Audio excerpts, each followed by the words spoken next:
Hey Ranger fans, we're here after the first scrimmage of fall camp with new coach, new passing game coordinator, Coach Barefield. Coach, talk a little bit about, before we get into tonight's scrimmage, talk a little bit about what brought you to Alva and just your kind of the process of jumping onto the coaching staff. Yeah, well, I graduated from here. I was a player here from 2008 through 11.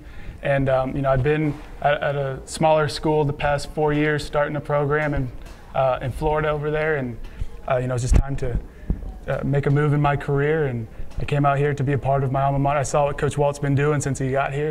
And I wanted to be a part of what he's already started here. And, you know, it's been rolling for a few years now, ready to top it off. Good. Well, tonight you got to see some of that progression in your passing game.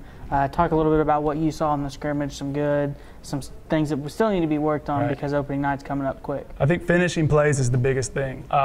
Things were open, things were there, quarterbacks were making throws. There are a couple of drop balls on big plays. So it's there, and I think our guys see it. It's good to see it now instead of just seeing it later when we play against the Ouachita. And so it's about watching film, going in and finishing the big plays so that we can make bigger plays later on. But I think the biggest thing that's changed the last couple of years from watching film is the run game is really helping out the pass game a lot. Yeah, is that one of the things you definitely saw tonight? Absolutely. It's kind of been the talk all offseason, all three running backs getting involved. Is it encouraging to see that those passes are now open and that maybe towards the beginning of camp, I know Coach Walter talked a lot about execution on the offensive side. How encouraging is it to see that those routes now are open and getting more open? Yeah, the receivers don't think we're just liars anymore. You know, you go in and there's a lot of moving parts to it, and so you preach it and you drill it for day after day, and finally when it starts opening up, the guys start to see it and start to feel it, and then after that it's all downhill. Once they see it and start feeling it, you know, there's no turning back after that.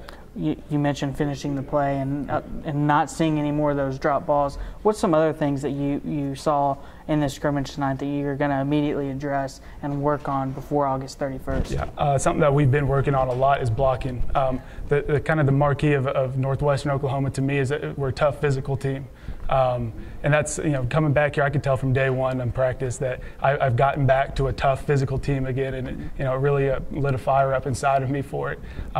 And so receiver blocking is key because the offensive line gets it to the second level. We determine if it's a 20-yard gain or if it's an 80-yard touchdown. And I saw a couple of blocks today that got let go early, and it could have been a touchdown on a drive that ended up stalling out. And so once we see exactly how effective we can be in the run game and how effective that can be for the pass game, and it all comes full circle. Everything's about everything. How difficult is it to go against the same defense every day? I mean, at a certain point, you kind of start to know what they're going to throw at you. How difficult is it to start to mimic what Ouachita may do on August 31st to keep those passing, keep those routes open? Yeah, I think the difficult part is you don't want to game plan your own defense because that's not going to help you. You want to do the things that you're going to do on the 31st. So to keep true to that and not to just start scheming up the defense, that's the most difficult part. And so I think this next week coming up, we'll start getting the scout team out there and giving the look that we're actually going to see in the game. What are you most excited for August 31st at Ouachita? Winning a ball game. Winning a ball game. How about just from an execution standpoint? What are some of the things that you're going to be excited to see out there? I know scoring touchdowns, completing passes, but what are some of the things in particular, maybe a couple players that you're most excited to see? I think everybody's excited to see Horatio. And then Gavin Smith is a young receiver coming along, big, tall body. And then Day-Day, the whole receiving corps is an exciting group of athletes to watch, great athletes. And then being tough physical blockers and kind of being team players in that sense. Guys giving up their body for another player who's carrying the football. That's what a team is. And when you love each other, you'll make blocks and win ball games. Good. Coach Barefield, we're glad to have you back here in Alva. That's right. And we're excited for August 31st. Appreciate it. Thank you.